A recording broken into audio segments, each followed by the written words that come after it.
Okay, let's go ahead and check the sound. Is that good? Can everybody hear me?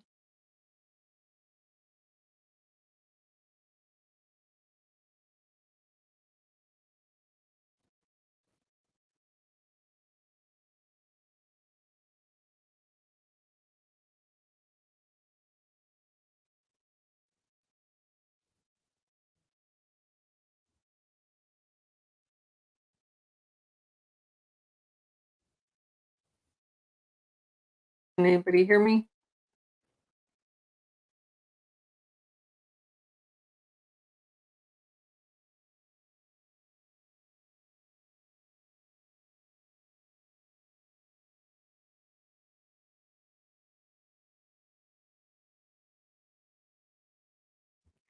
Hello? Want to do a sound check real quick? Make sure everybody can hear.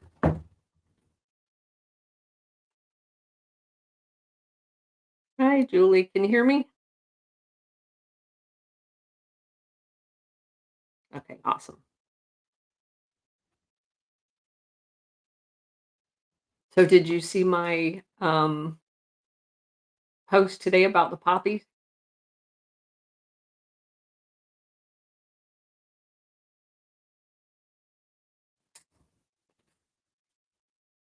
Yes? Okay. So, just a quick story before we get started. Um, when I was stationed at the Pentagon, there during the Air Force Aid Society drive every year, there they would hand out the poppy little, like, lapel, with the safety pin on them. We weren't allowed to wear them on our uniform, but every year, I remember there being the big controversy because I worked in personnel that was responsible for uniform wear, for most of my the first part of my officer career anyway. And there would always be the question run around that the same day that the campaign started off, "Oh, hey, are we allowed to wear that?" "No, you're not allowed to wear that on your uniform." But today, that came across my husband's Facebook account, and both of us are just looking at each other going, "Oh my gosh." Never made the connection, but again, it's in your face. So for those of you who haven't seen the post, um, there's a picture that's basically honoring Veterans Day, and it has the picture of the poppy, the actual flower. And um, a couple of times a year, there would be like fundraising campaigns in the military, and they would use the sorry about that. They would use the poppy. Like, it's just a little flower that was probably about 2 to 3 inches in diameter on, like, a safety pin with a little piece of felt, like they had hot glued them together, and, we were just awestruck by the fact that it's always right there in your face, and for those of you who've not been with us the entire time, what we have discovered is that basically the military, in large parts, mission has been dictated in the past by where the opium production, i.e., poppy fields, um, are the most active, because that is where the CIA gets us involved in wars. So we're basically kind of the opium protection force as opposed to a US military force when it comes down to actually what we've accomplished as opposed to what we think we're there for. So anyway, we'll just kick that off here because Operation Gladio, in large respect, we've understood is like a big cycle of let the war follow the poppy field production, and um, that's where we're gonna engage militarily, and the drug sales profits go to buy weapons, people, and, they're generated from those, uh, fields. They go through manufacturing facilities, originally in France, in Marseille, and in Sicily, but you can see kind of the drug flows, and then Cuba, and then into the United States. So, um, money launderings associated with that and everything else. So I just thought it was funny. So today, we're going to start with chapter 3. I'm not sure we'll get to chapter 4. It just depends on how fast this goes. But this author does a really good job, as I have said in the past, of setting up the background. So what seems to be kind of annoying details when you're reading the book gets highlighted and put into context in some of the later chapters. In chapter 3, she's setting up the special relationship between the British Empire and the American experiment, if you will. And it's a very interesting, nuanced approach. And we're going to uncover a couple of things that I didn't know. Hopefully, it'll be news to you as well. So you don't feel like you're wasting your time here. So basically, she sets the stage in describing two. We think of Britain as kind of a very similar, country, but in reality, we have very little in common with them from other than language, and her point is that the British is an empire. We do have a few, like Guam and Puerto Rico protectorates, if you will, but America was not and hasn't ever been an empire. So for of you who don't know, England has Canada, Australia, a lot of islands in the Caribbean. They had Hong Kong, India. At the time, because this is back in the late 1700s and early 1800s setting, they were genuinely an empire, as were most of the European countries. They all had colonies in Africa, which we said last time they viewed strictly as slave colonies. Every African country was a plantation for them, and that's it. So the British during the Civil War supported the Confederate Army and not the North at all.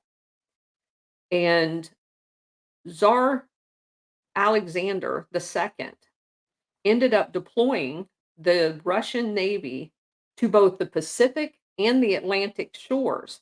And he did that after a meeting. Let me read you. It says Tsar Alexander explained in an interview why he did this. And the interview was in 1879.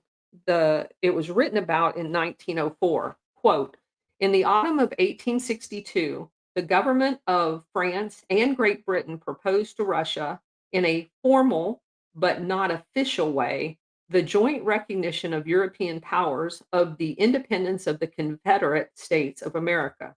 My immediate answer, saying the Czar, I will not cooperate in such action. I will not acquiesce. On the contrary, I shall accept the recognition of the independence of the Confederate States by France and Great Britain as a casa belli for Russia. And in order that the governments of France and Great Britain may understand that this is no idle threat, I will send the Pacific Fleet to San Francisco and the Atlantic Fleet to New York. Dot dot dot. All this I did because of my love for dear Russia rather than a love for American Republic. I acted thus because I understood that Russia would have a more serious task to perform if the American Republic, with its advanced industrial development, were broken up and Great Britain should be left in control of most of the branches of modern industrial development. So keep in mind what was going on during that time is a lot of American businesses were trying to break into the Russian market. So they recognized the industrial might of America, and Tsar Nicholas recognized, more importantly, that we had surpassed economically Britain. With all of their vast resources because of their colonial imperialism, their slave colony, America was still ahead. And he viewed very much that allowing and let me go on for just a second. In other words, Tsar Nicholas understood that the US had created the only economic system that would compete with Britain's slave based economic policy. In stark contrast to this sentiment, Lord Salisbury, who we know as Lord Robert Cecil, who served 3 times as Prime Minister of Britain between 1885 and 1902, had this to say about the American Civil War. The northern states of America never can be friends because we are rivals, rivals politically, rivals commercially. With the southern states, the case is entirely reversed. The population of the agricultural people, they furnish the raw materials for our industry and they consume our products. With them, our interest is basically more compatible. So they view anybody as an ally that they can subjugate into their imperial community. If you're a peer, you are not their friend. And that's why over the last couple of days, I've taken huge exception to the word ally, especially when it refers to Israel, because I want somebody to define ally for me. An ally isn't somebody who bombs the USS Liberty. An ally is not somebody who embeds spies into your country. That very much tells me that you are not an ally. An ally doesn't spy. So, anyway, and obviously, this is in large part around the cotton production and other resources that are being produced in the South. So, keep in mind, we learned last chapter that Lord Salisbury was the father of Lord Robert Cecil, the architect of the League of Nations. So you understand immediately that the League of Nations was basically a way of subjugating other countries to the dictatorial preferences of these sectioned off pieces of the globe that we talked about in last chapter. So it's also interesting to note that the ships that were coming to America um, to pick up cotton, what did those ships bring to America? Drugs, opium. They weren't necessarily bringing things good for America.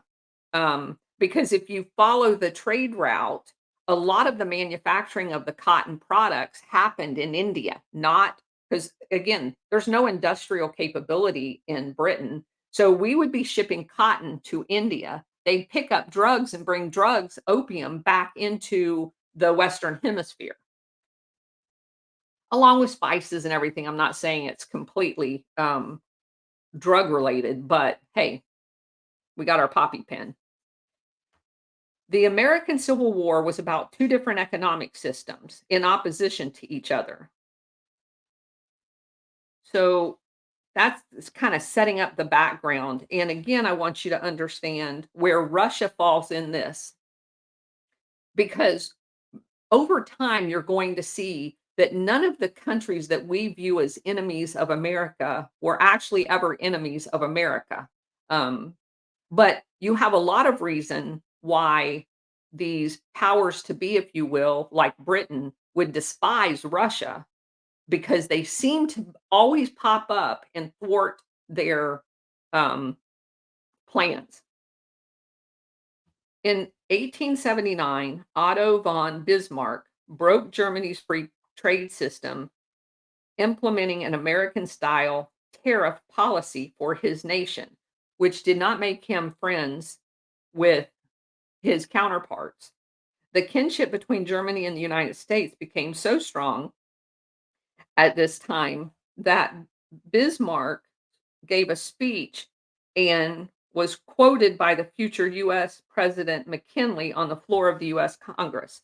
Quote, a success of the US in material development is the most illustrative of modern times. The American nation has not only successfully borne and suppressed the most gigantic and expensive war of all history, referring to the Civil War, but immediately afterwards disbanded its army, found employment for all of its soldiers and Marines, paid off most of its debt, given labor and homes to all of the unemployed in Europe as fast as they could arrive within the territory, and still by a system of taxation so indirect as not to be perceived, much less felt.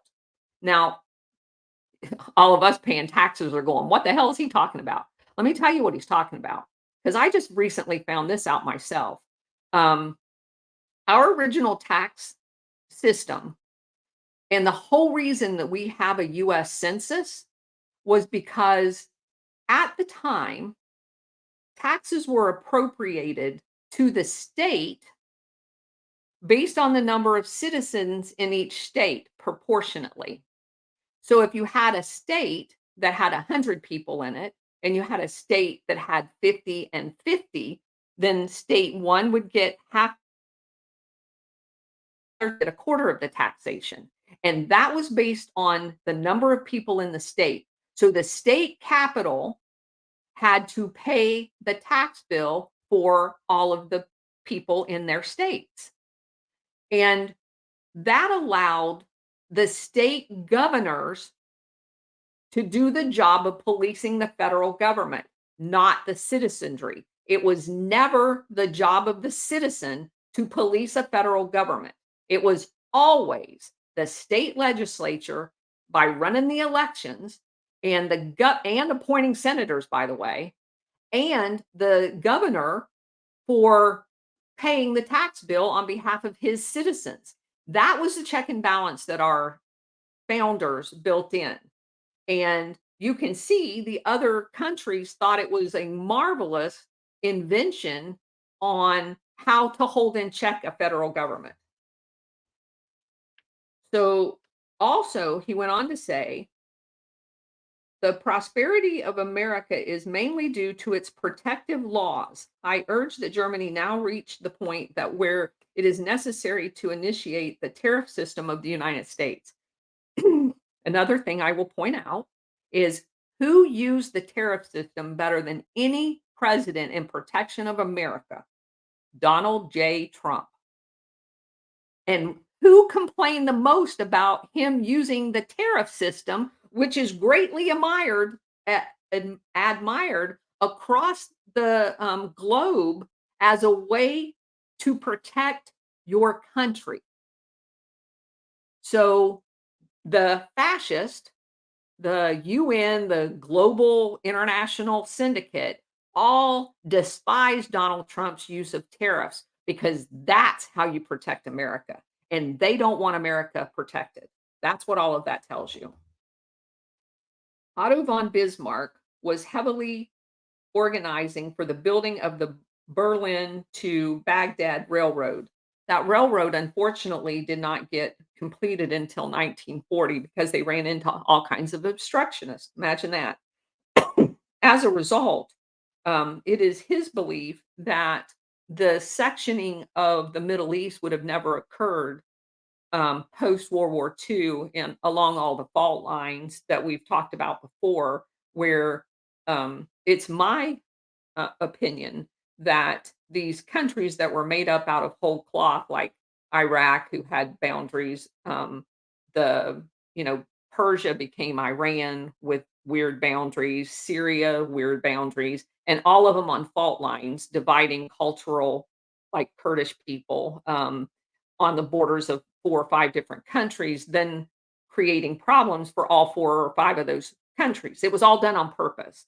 To create chaos in the Middle East. And had that railroad got to Baghdad earlier, what you would have seen is a lot of economic boom in the late 1800s there, and could have potentially not resulted in all of the turmoil that we saw later on.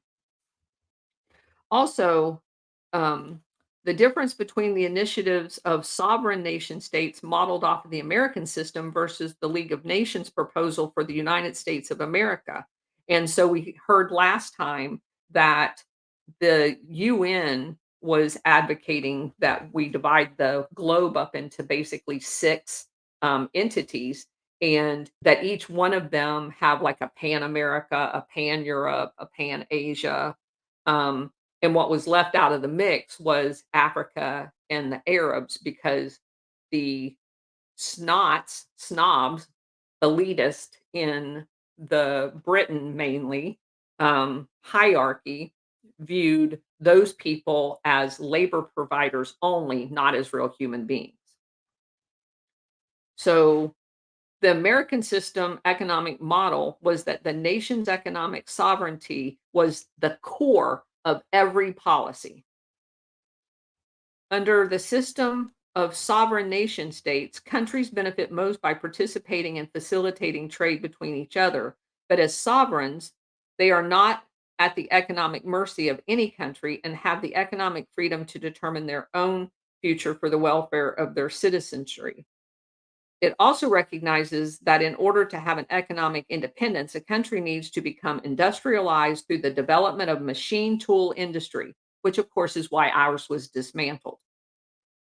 This is not a system reliant on slave labor, which has been the typical British style in the past.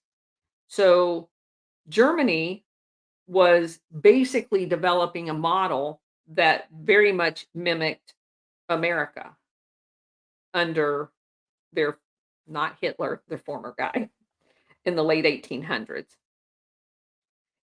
And he wished to maximize free trade between the American system and Germany. He also recognized these three elements that keep coming up. Sovereign nations have to have a common currency, free flowing trade, and a banking system that facilitates the trade from within.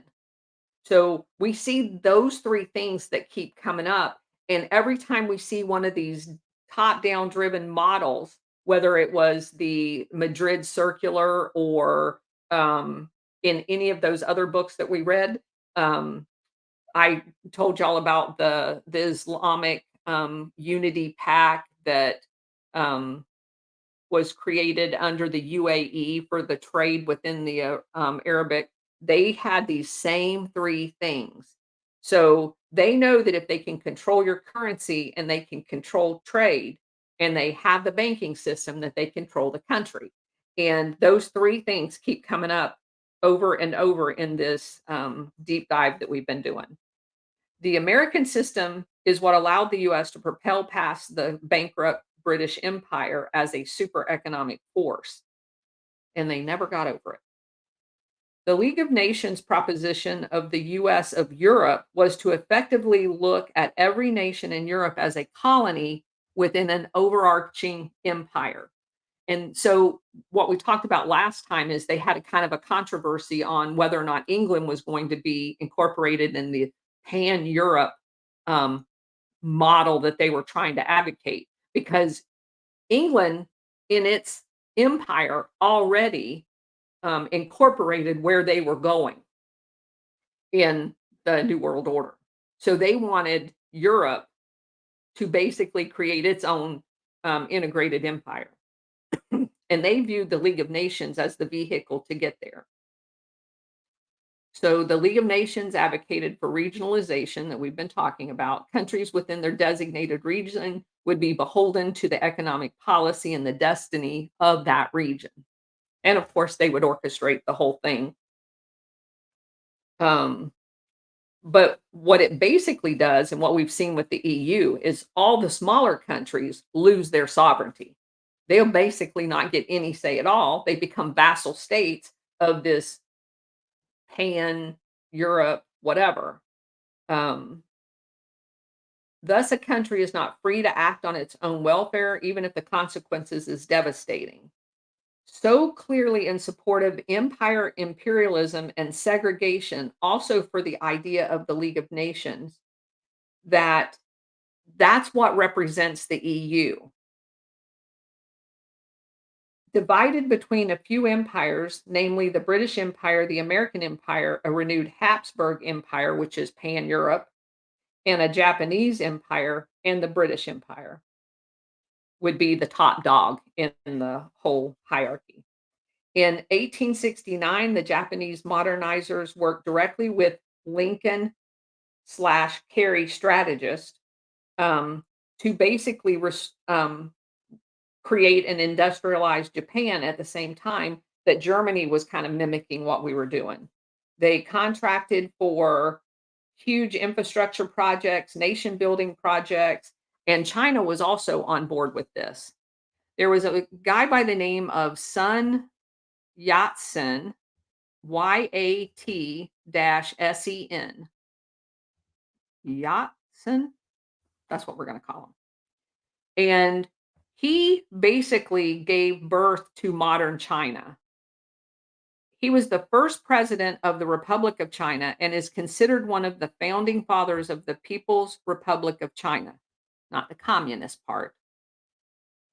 Yat-sen led China's revolution to free itself from the corruption of the Qing dynasty. Queen King? I don't Again, y'all know if you've been here for a little bit, though the names of these things are interesting to say the least. He was a follower of Confucius, but also converted to Christianity after his stay in Hawaii, where he organized with American patriots of the school of Abraham Lincoln and Henry C. Carey. Su Yat-sen is considered one of the greatest leaders in modern day Asia. He also very much admired Lincoln. Quote, "The world has been greatly benefited by the development of America as an industrial and commercial nation. So a developed China with her 400 million of population will be another new world in the economic sense. The nations will take part in this development will reap immense advantages. Furthermore, international cooperation of this kind cannot but help to strengthen the brotherhood of man." So now you have Germany, Japan, China all on board working towards an industrialized, harmonious, international community. And you have a bunch of whiny ass crybabies that are imperialist that are pissed off. That's the end of the 1800s in a nutshell. So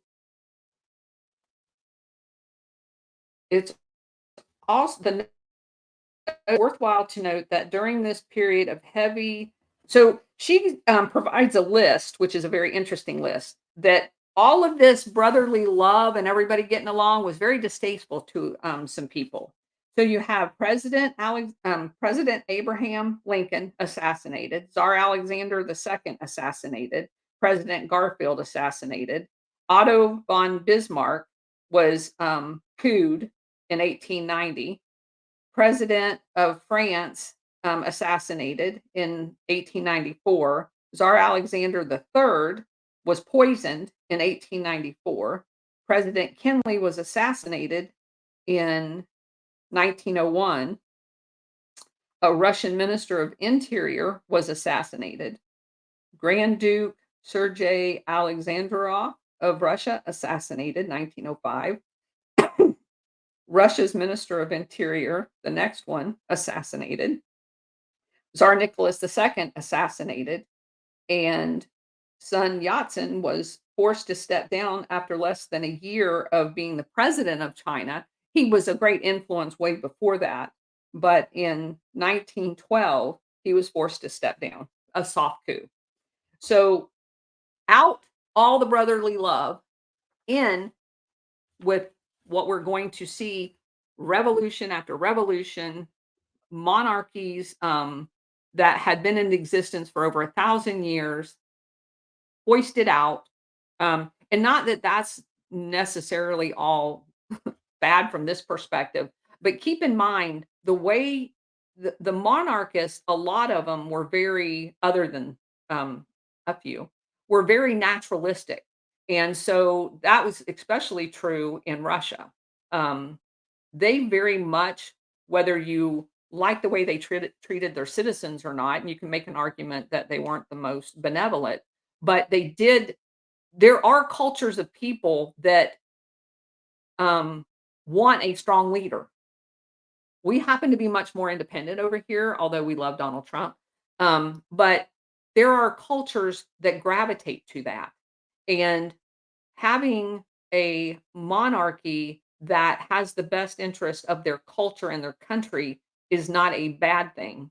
Um, we just have to keep that in mind. But one way to make sure that you destroy a culture that has had a king for the last 1,000 years is to get rid of the king. It's just that simple. And fascists have to destroy culture. So that's part of the marching orders here. Um, but the author also points out that virtually zero assassinations happened in Britain. Spencer Perceval, who was in the late 1700s, was the only British prime minister to have been assassinated in British history, while the US would have three from 1865 to 1901. So you can kind of see what's going on here. So we now have the purge of all the American system supporters. So what's going to happen?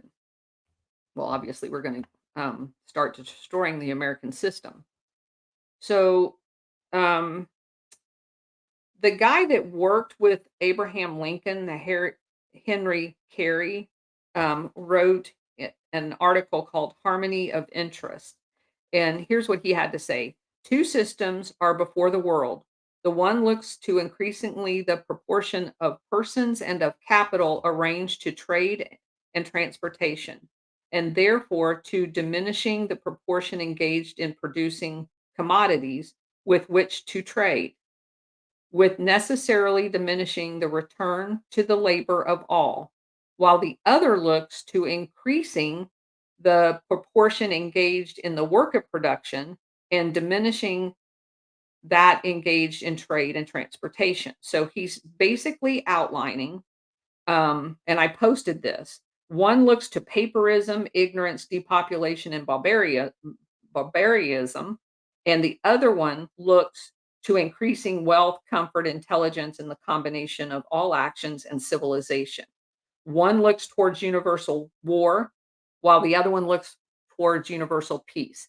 And that basically, in a nutshell, is what they shut down, because everything that empowers the people and creates the industrial might where people can have good jobs and you are actually in the act of producing, you have pride in what you're doing, that all has to be shut down because what they want is slave labor. So the author gives the analogy of the difference between what happened in Rome and basically recreating the they learned their lesson, they got rid of the king only to bring back the king, and that's kind of basically what she's given the analogy of what happened here. We fought a revolution to get rid of a king, and we basically have been a have allowed the manipulation to be subservient to England again. The world wars were fought to divide the partnership that were forming between the system of empires. Germany and the US were pitted against one another in both world wars. Japan was pitted against the United States, where they had formerly worked with us. The economies of Germany and Japan was greatly set back because, as you know, a lot of their industrial capabilities was bombed, and their sovereignty was nil and void because we basically um, went over there and camped out there and never came home. Germany and Japan had no choice but to enforce the will of the newly established Anglo American Empire. Russia and China were all that was left. And we know then that the industrialists, the same international syndicate, went into Russia with Bolsheviks to destroy Russia, and that these same people, because we all know, where did the Sassoon family come that squatted in China forever? Um, we all know where they came from. And so they basically did to China what they did to Russia. So you have to then wonder who's really in charge of the Communist Party? Is it really the because we know the Communist Party got kicked out of the Soviet Union and it dissolved. So we have a prototype and we know it can be done. So a lot of people, and I thought this was true too, that Churchill had talked about the Iron Curtain in a speech in March 5th, 1946, declaring the Soviet Union and the China were our new enemies to the free world. But that actually didn't originally come from him.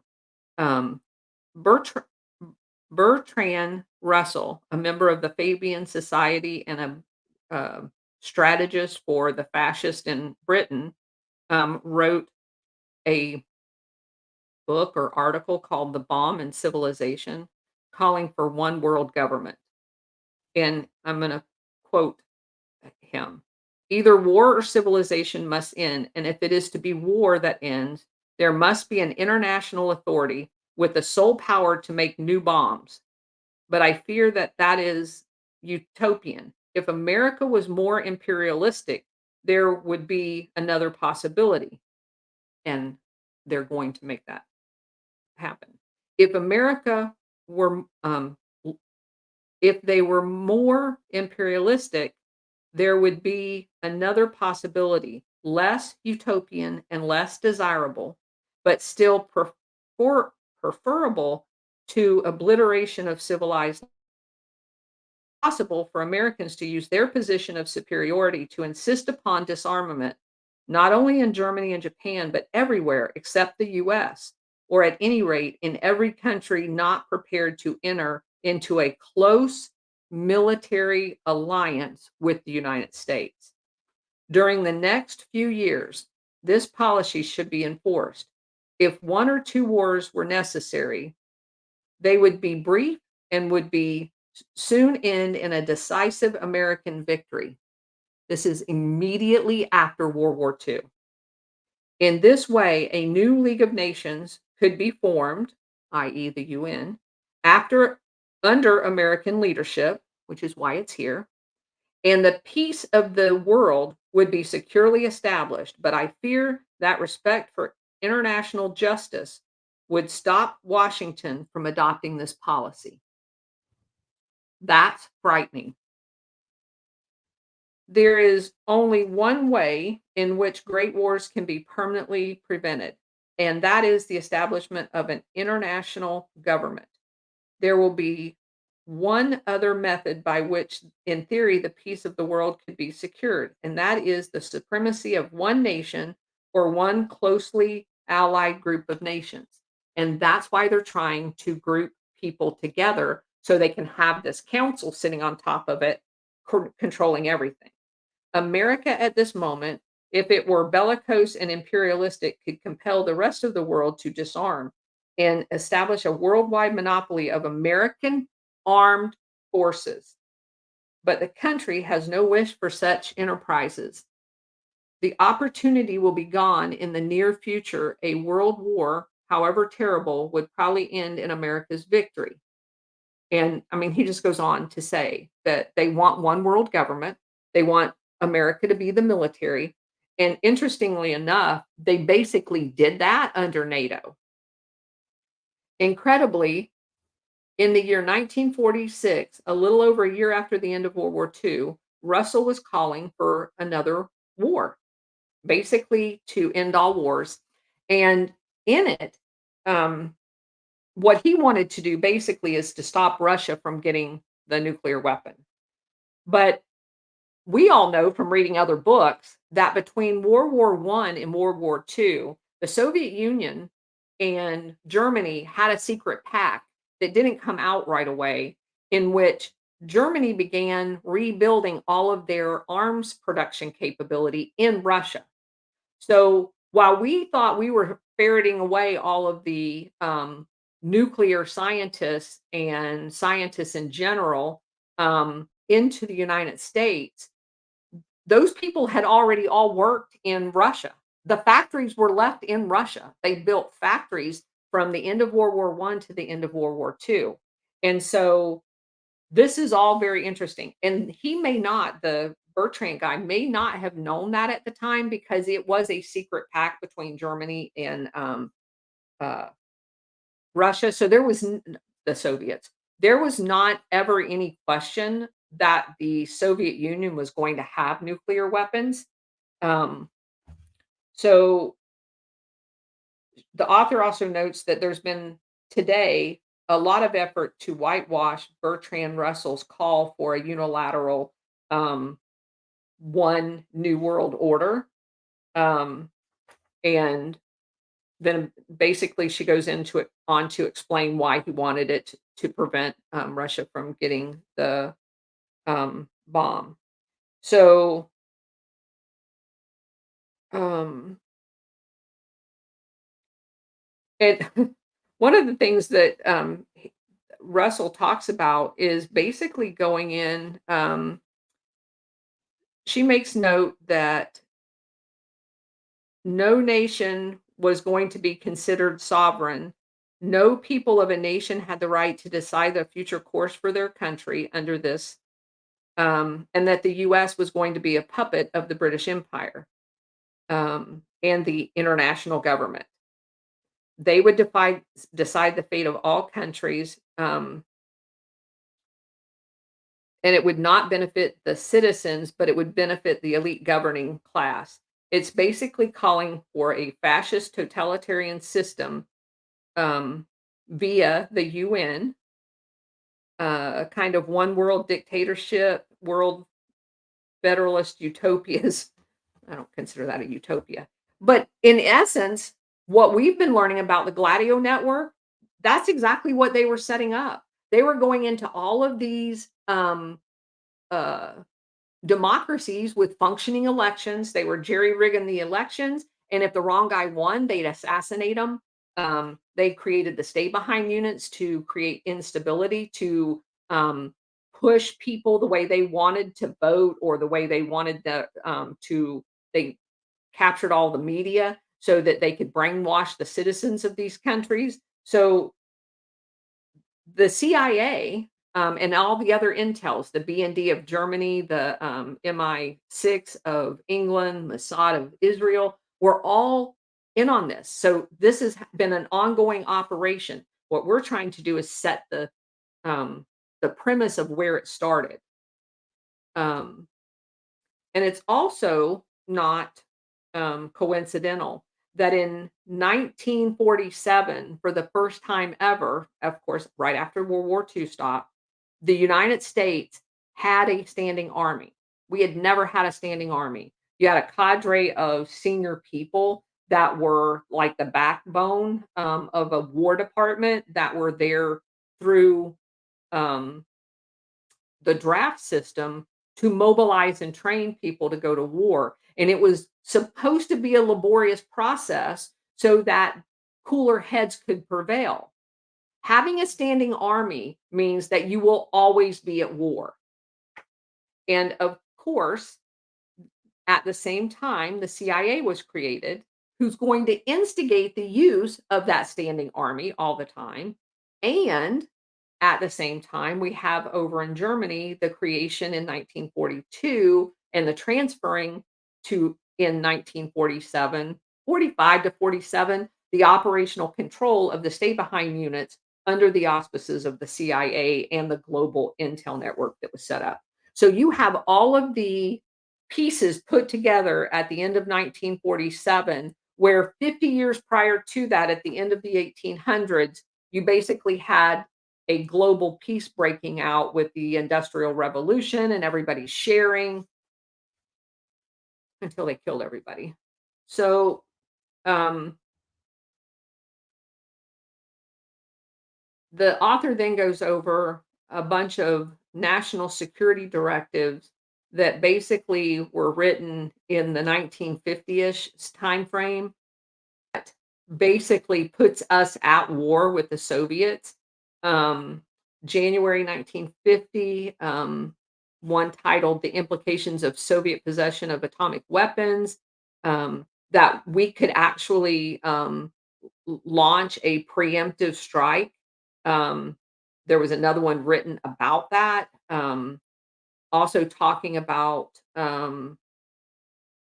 let's see, 1954, one was written that talked about we're at the year of maximum danger. So you can just see the evolution of these National Security Council, which is who controls the CIA. They're building up the justification of, um, red man bad instead of orange man bad, meaning the Soviet Union. Um, and pointing the or painting the picture that's going to justify their long-term CIA operations and the standing military always being at war. Um, in Also in 1954, NSC 75 was written, called the a report to the NSC by the Executive Secretary on British military commitment. The report concluded that if the British Empire collapsed and Britain could no longer carry out deployments in defending the free world against the Soviets, the US would not be able to carry out its current foreign policy. It was thus concluded in the report that it would be more cost effective to aid Britain in saving Europe. So they are creating the foundation to make America subservient to the British Empire again. The US had gone from an explicit mission to end imperialism worldwide under Roosevelt. I'm going to doubt that, but to actively supporting and upholding the British colonies and vassal states under Truman. And I would say that the policy to uphold American or to end imperialism happened with Lincoln in that area, not with Roosevelt. But I differ with the author on that point. Um, so basically, we're handing our sovereignty back and tying it into Europe, mainly Britain. Much of the world had understood World War II to be about sovereignty of nation states against the tyranny of fascism and the empires. After all, the imperialists and fascists were often found linked hand in hand, as seen by Edward VIII. Um, and they talk about the lumping of the Vichy government in France, the King of Italy, Mussolini, and Imperial Japan.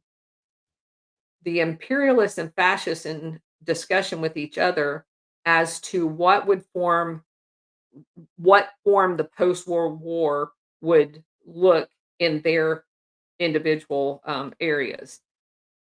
It's for this reason that countries were chosen to oversee World War II grand strategy would be the US, Britain, France, Germany, and Japan.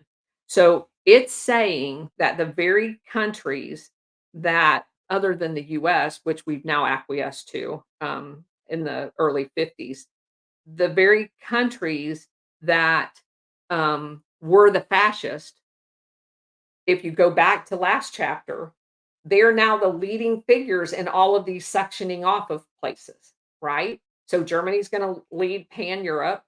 They transition to fascism. British imperialism is going to lead one. We made the argument last chapter, they're fascist. The Japan had basically transitioned to fascism. They're going to lead the one over in Asia, and America, having assumed themselves to the English with the UN and everything else, and being part of NATO, they're now going to lead the Pan American one. So basically, they've set up exactly what they wanted to set up, um, just not in something that we recognized was happening at the time. So um, Ho Chi Minh had fought against the Japanese fascist during World War II on behalf of the Allies. He signed a proclamation of independence for the country of Vietnam. And in it, it says, quote, we hold truths that all men are created equal, that they were endowed by their creator. He basically copied us. Um, it goes on to say that understood in the broader sense, this means all people on earth are born equal. Every person has the right to live in happy and free. So I obviously found that interesting. um, because he also said goes on to say, yet during throughout the last 80 years, the French imperialists, abusing the principles of freedom, equality, and fraternity, have violated the integrity of our ancestral land and oppressed our countrymen. Their deeds run counter to the ideals of humanity and justice. A people who have courageously opposed French domination for more than 80 years, a people who have fought side by side with the Allies against the fascists during those last years, such a people must be free and independent. And so then what did we do when they finally kicked the French out? We went in. And why did we go in? We went in because we wanted the opium. We went in to further the imperialistic nature of what this one world government. You can't have people being independent and calling the shots. And for those of you who don't know, um, Ho Chi Minh was like a national icon. I mean, he definitely, whether you like him or not, he was definitely an icon in the Vietnamese culture. Um, I'd also mention at this point, which we've mentioned periodically, this is also true with Algeria. Algeria was a French colony that France had been in for a very long time, and they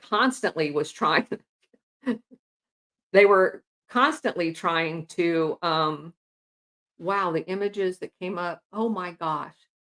I'm sorry, I got distracted. So Unicorn did a search on poppy pin badge, and wow, the images that came up, a lot of UK and other military and Masonic implications. There you go. Symbolism will be their downfall. So you need to, if you're on Truth Social, you need to post that and then tag me in it so we can get that out. That's astounding. Great job. Okay.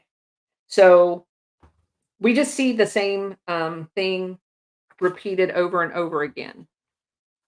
So this next quote that I want to share with you is more um, from a draft memorandum from Secretary of Defense McNamara to Johnson.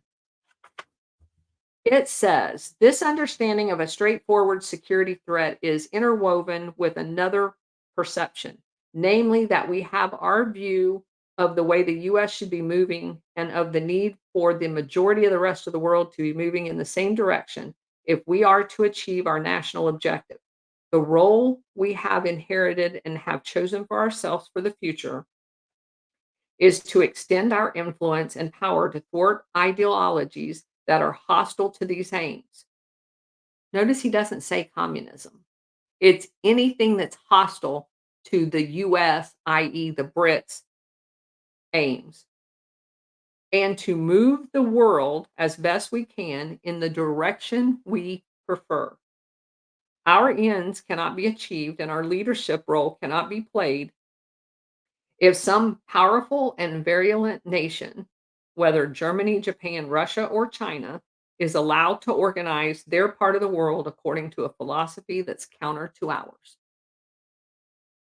That could have been written by Bertrand Russell.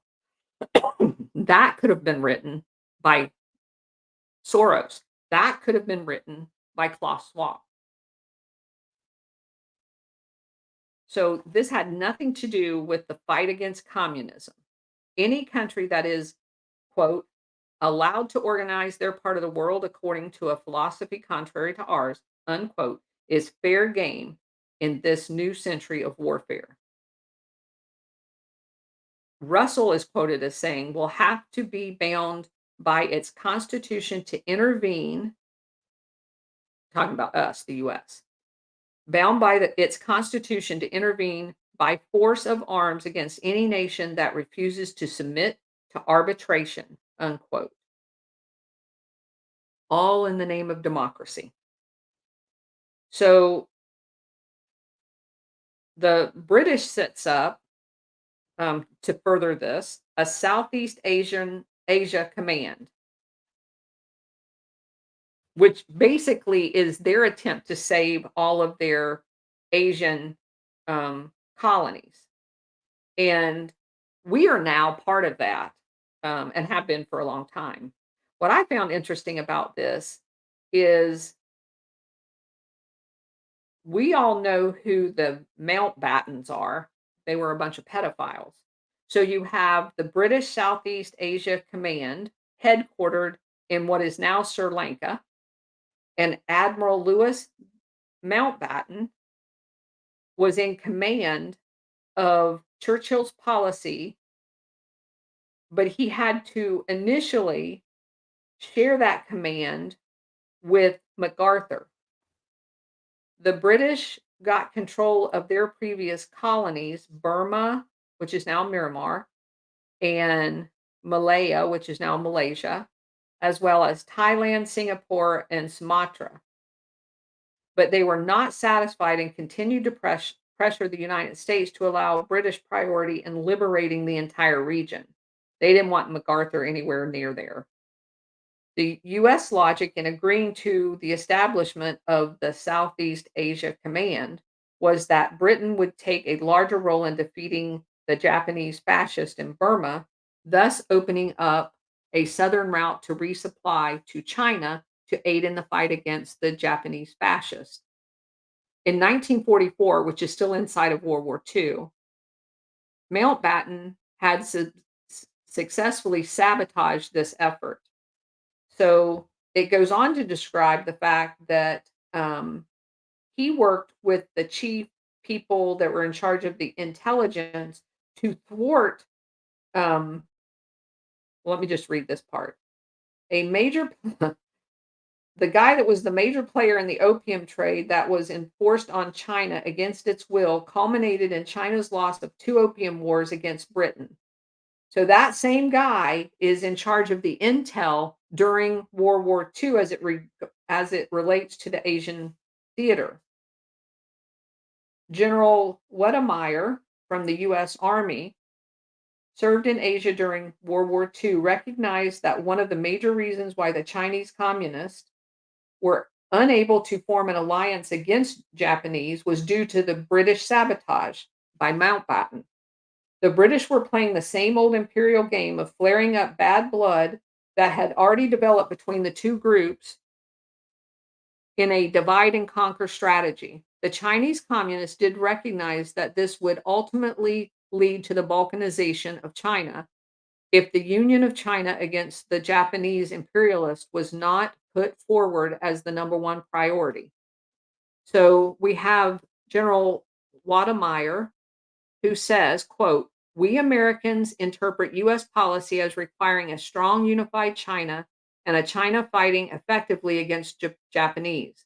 There is considerable evidence that the British policy is not cognizant with the US policy.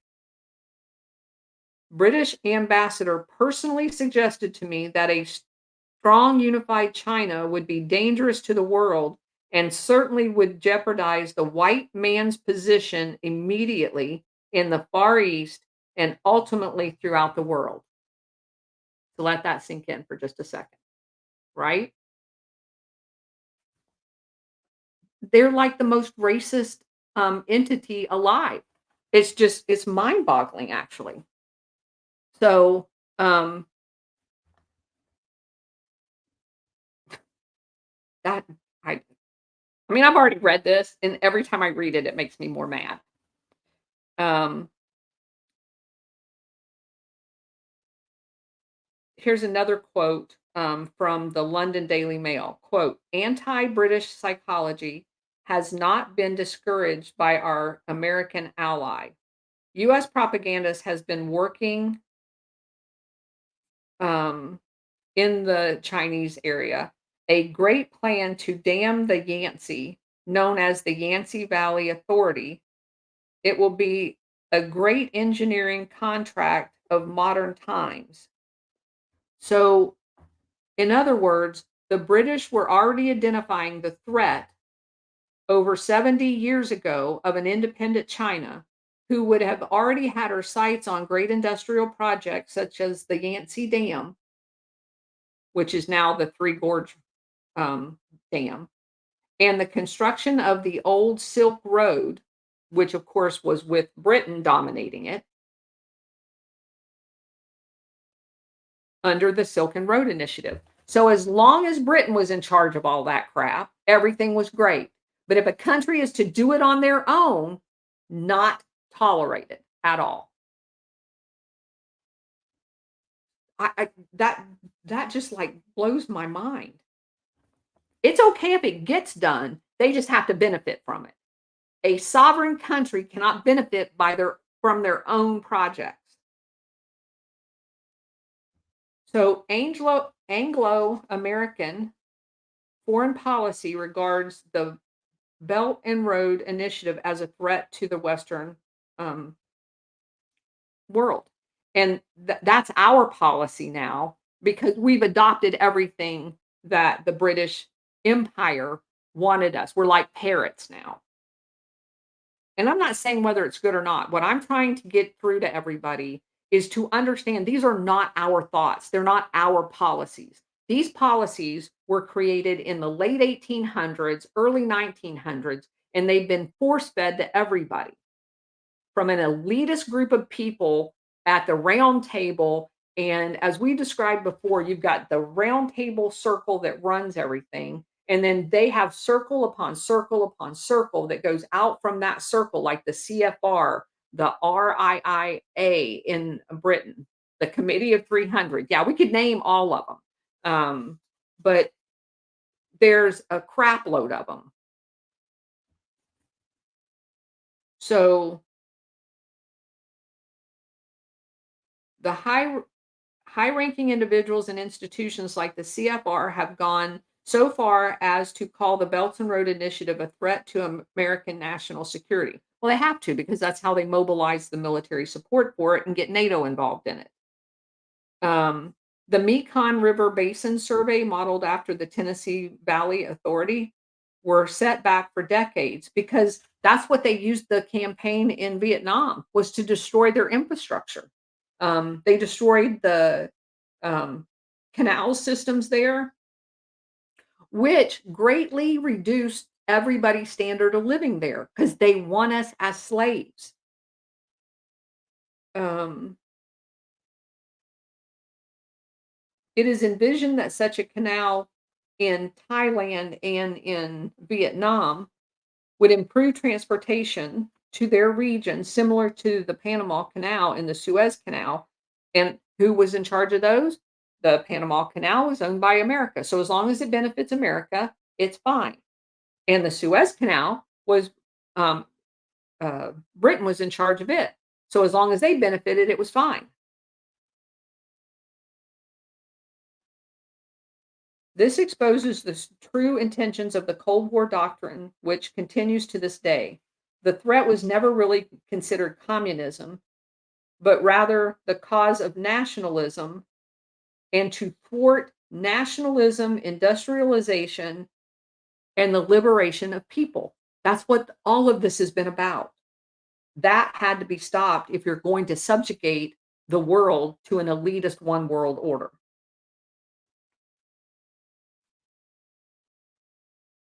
So, remarks by General Stilwell and General Wattemeyer that we just went over showcase how American foreign policy was hijacked by Britain's foreign policy.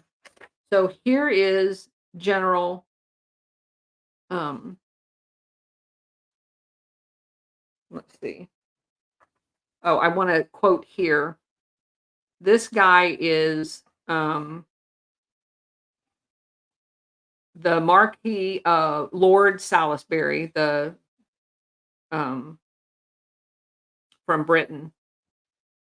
The genuine conviction of the U.S. delegation that the unity and strength of colonial empires, not only that of Britain, is essential to world security is a very healthy development in the U.S. opinion. So that was given, those remarks were given in the UN as basically confirmation that they had subjugated the US to the British way of thinking. Um, so again, here they used the threat of communism, we know, is how they justified going into Vietnam because we had to stop communism. And that was basically the creation of the big boogeyman. People such as Sarkono, then president of Indonesia, overnight went from being criticized as an abider to Japanese fascism to instead being a communist sympathizer. So again, it had nothing to do with communism. And it's to demonize anybody that won't go along with your ideas. The reason why so many nationalist leaders were open to working with the communists was because the communists were also for nationalism and against imperialism. So nothing can remotely uh, came close to the level of destruction that was occurring on a military and economic level from Western imperialism. And that was true through the whole war mechanism. The Cold War was used to destroy Korea, Vietnam, everything. Um, so these nations recognized that the choice between Western imperialism and Soviet communism was an artificial construct and that there existed a clear third option. This third option was the authentic Americanism system of economics that had been opposed to systems of imperialism. So, in an interesting twist, because I love the book, The Third Way, um, that is exactly what Donald Trump embraced. That sentence right there, because we have had this false construct between imperialism, subjugated by Britain, and the communism. And Donald Trump, by getting on board of the nationalistic, care about your own country, opted for a third way, almost just opposed, because let me set this up. So, in the third way, they talked about creating communism and Nazism in order for their third way to be fascism.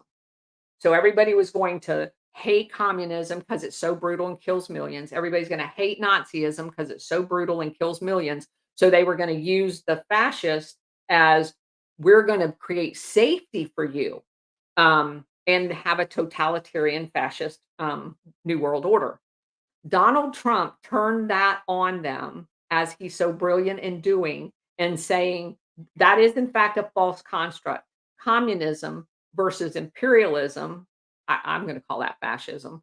Um, and the third way really is going back to the basics of Americanism, which is the best thing. And it starts with every country caring about their country first. And that's why they hate him. And I think as we go along, all of these things that we see being exposed, we can see by going back in history, because somebody obviously has done all this work. That's why I want y'all to have it. Somebody did all of this in prepping Donald Trump for picking the right middle ground. Um, I'm just trying to share it with all of you, um, because it is so clear to me with every book I read that he knows all of this. And he has thwarted all of this. And if he hasn't completely got it stymied yet, he is working on it. So that gets us done. How long? Yeah, we've been here an hour. So I'm going to go ahead and stop at this point. That was chapter 3.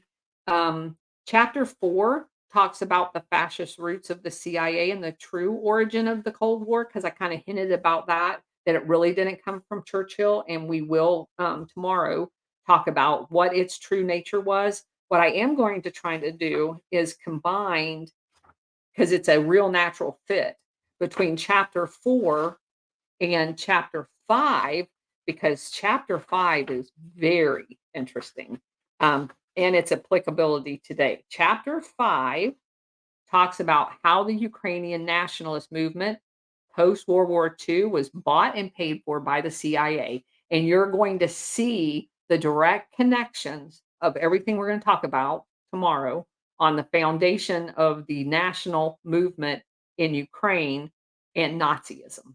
So it's a very, I was just tickled to death to actually put all the pieces together. So we're gonna do 4 and 5. It'll be a longer one for tomorrow, but we're definitely gonna get 4 and 5 done tomorrow because they kinda go together. Um, so let me see, elementary school textbooks are filled with life. Elementary, honey, all of them. Um, Let me go back through your comments because I wanna make sure that I get them all. Um, True golden years. Yep, I agree. Um I agree, Bridget, that Russia has decided not to play ball, and it's funny that you use that analogy because that's kind of the ball, that was handed to Trump, that they're playing ball with Trump. They're not playing ball with the old world order, and I very much believe that. I think you're dead on, um, true, and, Jet, that what I would tell you. I had a deep sigh going through all of this, but uh my my outlook, the more I read and the more enraged I get at the past, the more excited I get about the future, because all of this, you can see solutions to it in not only the things that Donald Trump did, but in the things that Donald Trump is saying and what he's going to do. So I'm very excited about the future. I do believe that, and when I say that there's a plan, I know a lot of people are Q fans. I definitely believe Q is a thing, and I think people misinterpreted what the plan is, as far as everybody else being in control of it and it just rolling out. We very much are the plan. Donald Trump very much knew what their plan was, and it's clear that he is doing everything in his power, meticulously, step by step, to unravel it. And at some point, and I hope we're there to help. So share this podcast, um, follow me on here, give us a thumbs up so this word gets out. I increasingly see there's a guy on Twitter by the name of Joe Lange, Lange. I reached out to him. He's talking about all of the drug activities that was happening in South America and the money laundering and stuff, but not one time did he mention the stay behind, the Gladio. He doesn't understand that um, all of that has an underlying infrastructure. And so we have to get the word out. And us knowing more about it so that we can get onto social media and understand the history and use references, I think is going to change everything. So, anyway, thank you for being here. I will talk to you tomorrow.